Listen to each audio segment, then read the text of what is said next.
जय माता दी मित्रों, आज हम बात करेंगे शारदीय नवरात्रि 2025 की संपूर्ण जानकारी, जिसमें व्रत, नियम, पूजा विधि, कलश स्थापना, विसर्जन, मुहूर्त और तरीके शामिल होंगे, ताकि हर श्रद्धालु सही समय पर सही विधि से माँ दुर्गा की आराधना कर सके, इस पावन पर्व का पूर्ण फल प्राप्त हो। शारदीय नवरात्रि इस वर्ष अश्विन माह की शुक्ल पक्ष की प्रतिपदा से प्रारंभ होगी, अर्थात 22 सितंबर 2025 से शुरू होगी और नवमी तिथि समाप्त होने के बाद विजयादशमी 2 अक्टूबर 2025 को मनाई जाएगी। इस 9 दिन की अवधि में प्रत्येक दिन माँ दुर्गा के एक स्वरूप की पूजा होगी और 5वें दिन माता महागौरी की महान अष्टमी, 6वें दिन, 7वें दिनों में सप्तमी, अष्टमी की विशेष तैयारी तथा नवमी पर सिद्धिदात्री की पूजा व विशेष हवन यज्ञ के साथ उत्सव होगा। मुहूर्त की बात करें तो हर दिन के लिए प्रातः एवं सांझ के समय विशेष शुभ मुहूर्त निर्धारित हैं, ताकि पूजा, आरती, कन्या पूजन आदि हो सके। उदाहरण स्वरूप महाअष्टमी की तिथि इस प्रकार है: 29 सितंबर 2025 की संध्या से शुरू होगी और 30 सितंबर 2025 की संध्या 6:06 तक रहेगी। इसीलिए अष्टमी पर्व 30 सितंबर को मनाया जाएगा।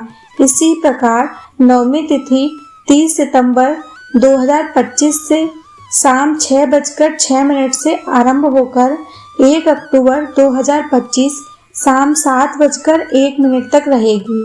अतः महानवमी 1 अक्टूबर को पर्व मुख्य दिन है।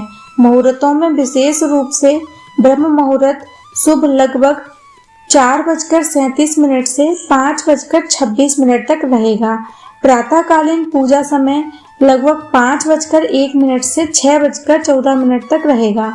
अभिजीत मुहूर्त दिन में लगभग 11:47 से 12:35 तक रहेगा तथा संध्या पूजा और शाम समय 6:07 से 7:20 तक रहेगा। इस समय में आप पूजा आरंभ कर सकते हैं। दीपक प्रज्वलन, मंत्र पाठ करना, आरती करना, कन्या पूजन एवं यज्ञ हवन आदि। इसके अतिरिक्त दिन में विजय मुहूर्त जब बनता है वह 2:09 से 2:27 तक इसके बीच रहेगा।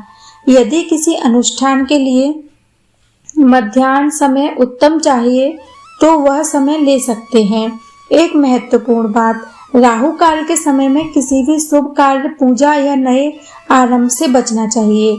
इस वर्ष महाअष्टमी के दिन राहु काल 3:09 से 4:39 तक रहेगा और महानवमी के दिन राहु काल 12:04 से 1:40 तक रहेगा। इन समयों के बाहर ही व्रत आरंभ करना चाहिए। कन्या पूजन करना, कलश स्थापना जैसे महत्वपूर्ण अनुष्ठान करना चाहिए। कलश स्थापना का शुभ समय ज्यादातर प्रतिपदा तिथि नवरात्रि के पहले दिन को सुबह के समय होगा, विशेषतः ब्रह्म मुहूर्त तथा प्रातःकालीन मुहूर्त में, जब वातावरण शांत और पवित्र होता है। कलश को शुभ सामग्री से सजाया जाना चाहिए। मिट्टी, गुड़, चावल, हल्दी, सिंदूर, नारियल, लौंग, दालें आदि। प्रतिपदा को स्थापित कलश नवमी या दशमी के दिन पूजन समाप्ति के बाद विसर्जित किया जाना चाहिए। मूल मुहूर्त व व्रत प्रारंभ और कलश स्थापना का समय स्पष्ट किया है, ताकि आप आगे पूजा विधि, व्रत की प्रक्रिया, प्रसाद विसर्जन, परंपरागत नियमों सहित संपूर्ण अनुष्ठान कर सके। नवरात्रि की पूजा विधि और व्रत नियमों का अपना विशेष महत्व है। शारदीय नवरात्रि में प्रातःकाल स्नान आदि से निवृत्त होकर घर के पवित्र स्थान में माँ दुर्गा की प्रतिमा या चित्र को स्थापित करना चाहिए। प्रतिपदा तिथि को कलश स्थापना करते हुए एक मिट्टी के बर्तन में स्वच्छ मिट्टी भरकर उसमें जौ बोए जाते हैं और उस पर जल से भरा कलश रखकर उस पर नारियल, आम या अशोक के पत्ते और लाल वस्त्र से सजाया जाता है। कलश के ऊपर स्वास्तिक का चिन्ह बनाना शुभ माना जाता है। यह कलश ही मां दुर्गा का प्रतीक होता है। इसी को घट स्थापना या कलश स्थापना कहते हैं। उसके बाद देवी दुर्गा के 9 रूपों का आवाहन करके पूजा आरंभ की जाती है। पूजा में दीपक जलाना, धूप, पुष्प, नैवेद्य, अक्षत, दुर्गा सप्तशती या देवी कवच का पाठ करना विशेष फलदायी होता है। नवरात्रि में व्रत नियम है कि व्रती प्रातः और संध्या दोनों समय माता की पूजा करें। व्रत के दौरान सात्विक आहार का पालन करना चाहिए। लहसुन, प्याज, मांसाहार और नशीले पदार्थों का त्याग करके केवल फल, दूध, सूखे मेवे, साबूदाना, सिंघाड़ा, कुट्टू का आटा आदि का सेवन करना चाहिए। व्रत रखने वाले व्यक्ति को ब्रह्मचर्य का पालन करना चाहिए और क्रोध, झूठ, छल कपट, आलस्य से दूर रहना चाहिए। प्रतिदिन दुर्गा सप्तशती, देवी भागवत या लक्ष्मी स्रोत का पाठ करना उत्तम होता है। नवरात्रि में प्रत्येक दिन मां दुर्गा के अलग अलग रूप की पूजा का विधान है।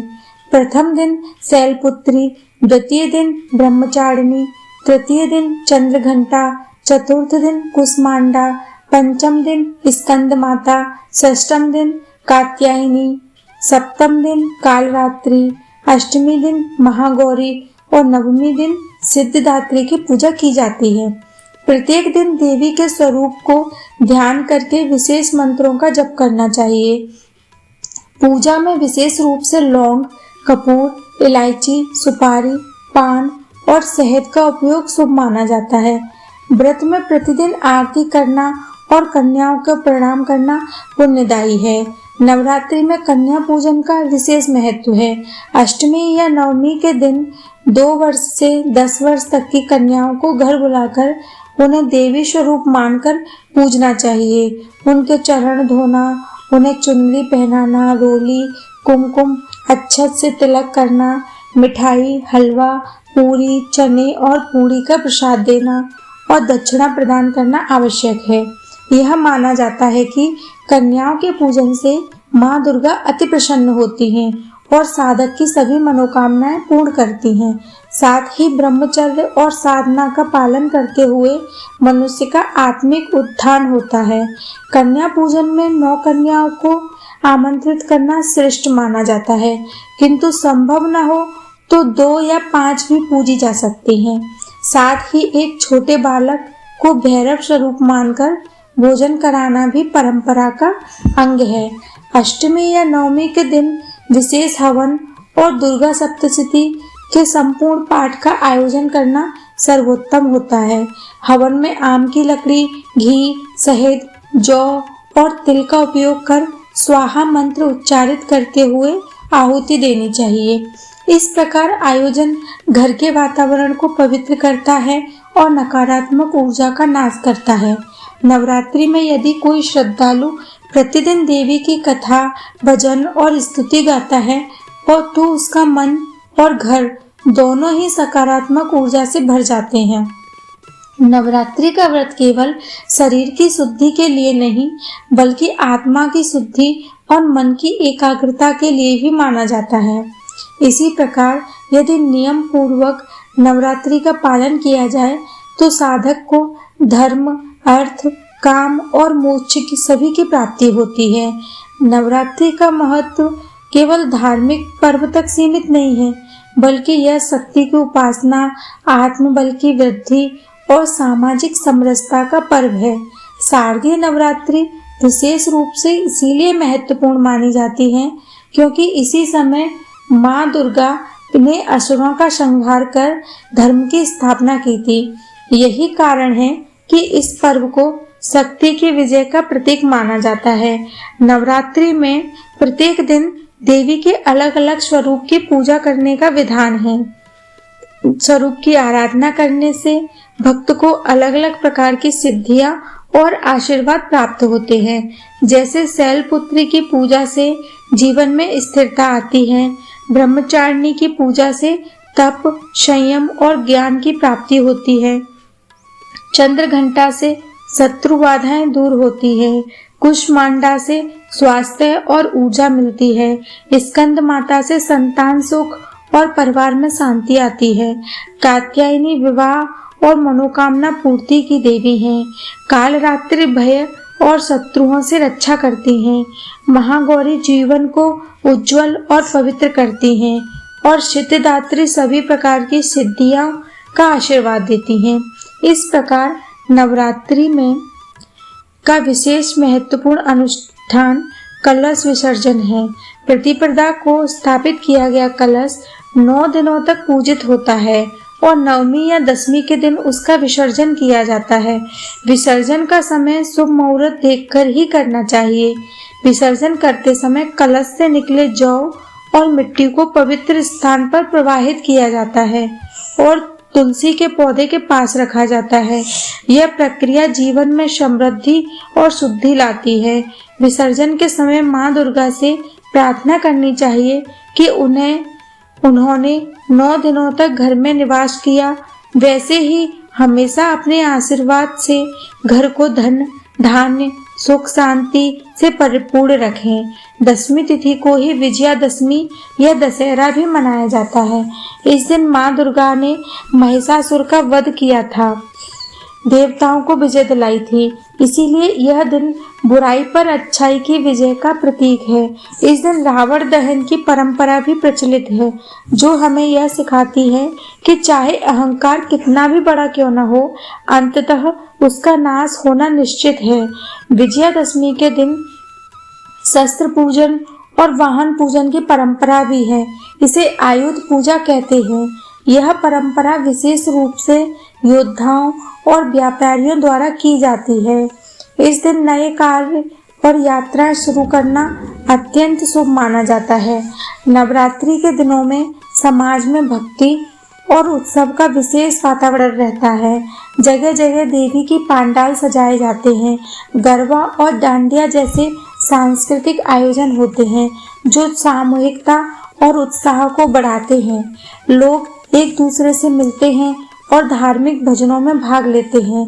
इससे समाज में भाईचारा और सहयोग की भावना प्रबल होती है।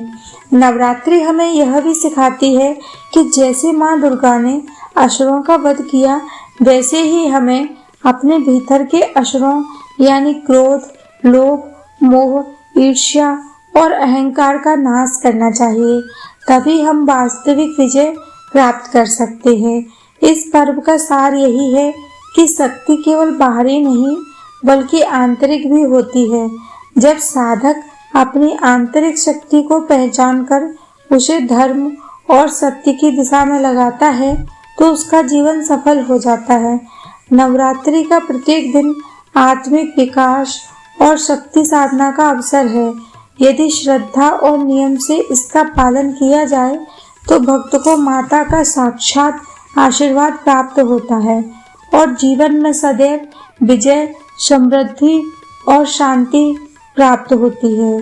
शारदीय नवरात्रि का अंतिम चरण अत्यंत भावपूर्ण होता है, क्योंकि 9 दिन की साधना उपासना के बाद भक्तजन मां दुर्गा को हृदय से विदा करते हैं। नवमी तिथि या दसवीं को कलश विसर्जन की प्रक्रिया की जाती है। विसर्जन से पूर्व मां दुर्गा की विशेष पूजा की जाती है, जिसमें गंध, अक्षत, पुष्प, नैवेद्य, दीप और धूप अर्पित किए जाते हैं। देवी की आरती की जाती है और प्रार्थना की जाती है कि वह अपने भक्तों के जीवन से सभी संकटों को दूर करें और सुख, शांति और समृद्धि प्रदान करें। इसके बाद घट या कलश के ऊपर रखा नारियल, आम के पत्ते, वस्त्र को सावधानी पूर्वक हटाया जाता है। कलश में रखे जल को पवित्र स्थान या तुलसी के पौधों की जड़ में प्रवाहित किया जाता है। वहीं कलश में बोए गए जौ और मिट्टी को नदी, तालाब या पवित्र स्थान पर विसर्जित करना शुभ माना जाता है। इस प्रकार के समय भक्तजन मां से विदाई लेते हैं और विनम्रता पूर्वक निवेदन करते हैं कि आने वाले वर्ष पुनः घर में पधारकर कृपा करें। नवमी और दसवीं तिथि पर कन्या पूजन का आयोजन भी किया जाता है। जिसमें छोटी छोटी कन्याओं को माँ का स्वरूप मानकर पूजित किया जाता है। उन्हें भोजन, वस्त्र और दक्षिणा प्रदान की जाती है। यह परंपरा माँ दुर्गा को अत्यंत प्रिय है और भक्तों को मनोवांछित फल प्रदान करती है। इसी दिन विजयादशमी या दशहरा पर्व भी पूरे देश में धूमधाम से मनाया जाता है। रावण दहन का आयोजन कर बुराई पर अच्छाई की विजय का संदेश दिया जाता है। यह हमें स्मरण कराता है कि चाहे अधर्म कितना ही प्रबल क्यों न हो, धर्म की विजय निश्चित है। विजयादशमी के दिन शस्त्र पूजन, आयुध पूजा भी की जाती है। व्यापारी अपने बही खातों की पूजा करते हैं और नया कार्य प्रारंभ करते हैं। इसे वर्ष भर के लिए शुभ माना जाता है। यह परंपरा हमें यह भी सिखाती है कि सभी कार्यों की सफलता के लिए शक्ति और सद्भावना का आशीर्वाद लेना आवश्यक है। नवरात्रि का समापन केवल उत्सव का अंत नहीं, बल्कि एक नई शुरुआत का प्रतीक है। 9 दिनों की उपासना से प्राप्त ऊर्जा और सकारात्मकता को जीवन में उतारना ही वास्तविक साधना है। जब भक्त अपने भीतर से नकारात्मक विचारों को निकालकर सत्य, करुणा, संयम और साहस को अपनाता है, तब माँ दुर्गा की उपासना सफल होती है। इस प्रकार नवरात्रि हमें यह संदेश देती है कि शक्ति केवल बाहरी आडंबर में नहीं, बल्कि आत्मिक बल, सद्गुणों में निहित है। माँ दुर्गा की आराधना से जो व्यक्ति साहस और शांति प्राप्त होती है, उसे जीवन भर बनाए रखना ही सच्चा व्रत है। विजयादशमी हमें यह भी प्रेरित करती है कि अपने जीवन के प्रत्येक क्षेत्र में धर्म का पालन करें और अधर्म, लोभ, मोह, क्रोध, अहंकार जैसे दुर्गुणों का नाश करें। तभी हम अपने भीतर के रावण को समाप्त कर पाएंगे और सच्चे अर्थों में विजयी कहलाएंगे। शारदीय नवरात्रि 2025 के इस पावन अवसर पर हम सबको माँ दुर्गा से यही प्रार्थना करनी चाहिए कि वे अपने आशीर्वाद से हमारे जीवन को उज्जवल बनाएं, हमारी सभी मनोकामनाएं पूर्ण करें और हमें सदैव धर्म मार्ग पर चलने की शक्ति प्रदान करें। अंत में यही कहना उचित होगा कि नवरात्रि केवल त्योहार नहीं, आत्मिक जागरण और शक्ति की साधना का अवसर है। इसका पालन श्रद्धा और नियम से करने वाला भक्त जीवन के हर क्षेत्र में सफल और सुखी होता है। प्रिय दर्शकों, आपने कर्मा कुटीर के इस आध्यात्मिक प्रभाव को सुनकर अपना अमूल्य समय दिया, इसके लिए हृदय से आभार। हमारा प्रयास है कि प्राचीन ग्रंथों और परंपराओं की दिव्य ज्योति हर घर तक पहुँचे और हर जीवन में शांति, शक्ति और सद्गुणों का संचार हो। यदि यह वीडियो आपको उपयोगी लगी हो और प्रेरणादायक लगी हो, तो इसे अधिक से अधिक लोगों तक साझा करें ताकि यह संदेश औरों तक भी पहुँचे। चैनल को सब्सक्राइब करना न भूलें और बेल आइकन दबाएं ताकि नई आध्यात्मिक यात्रा की सूचना सबसे पहले आप तक पहुँचे। आपकी सहभागिता और आशीर्वाद ही हमारे लिए सबसे बड़ा